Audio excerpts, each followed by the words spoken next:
Όπως βλέπετε εδώ πέρα βρισκόμαστε στο λεβιτοστάσιο. Έξω έχει τοποθετηθεί μια αντιλιά θερμότητας.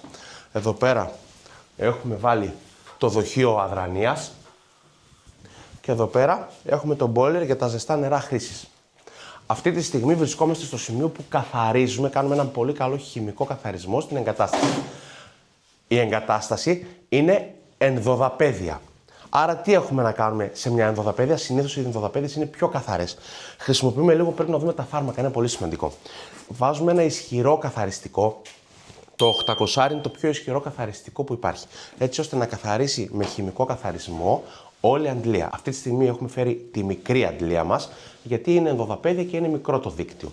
Στη συνέχεια, μόλις καθαρίσει η εγκατάσταση με χημικό καθαρισμό, ξεπλένεται το δίκτυο και βάζουμε αντιδιαβρωτικό προϊόν μέσα στην εγκατάσταση, έτσι ώστε να έχει καλή λειτουργία η εγκατάσταση, καθώς και όταν μιλάμε για ενδοδαπέδια, βάζουμε και απολυμαντικό αντιμυκητιακό.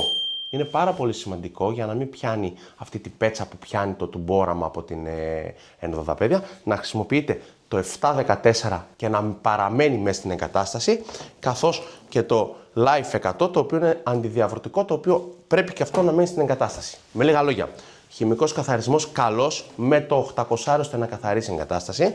Όταν έχουμε σώματα, προσθέτουμε το εκατοστάρι μέσα στην εγκατάσταση και το αφήνουμε με αυτό, και όταν έχει ενδοδαπέδια αφήνουμε το εκατοστάρι, προσθέτουμε το 710, το οποίο το αφήνουμε και αυτό μέσα στην εγκατάσταση, το οποίο είναι αντιμυκητιακό και θα προστατέψει την εγκατάσταση.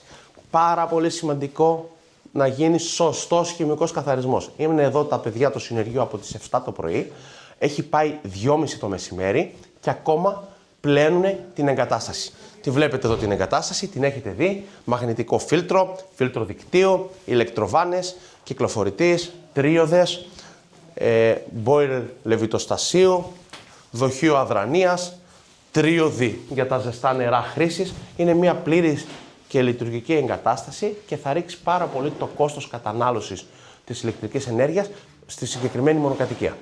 Για περισσότερες πληροφορίες μπείτε στο site μας ή γράψτε μου στα σχόλια αν θεωρείτε σημαντικό να γίνεται χημικός καθαρισμός ή όχι.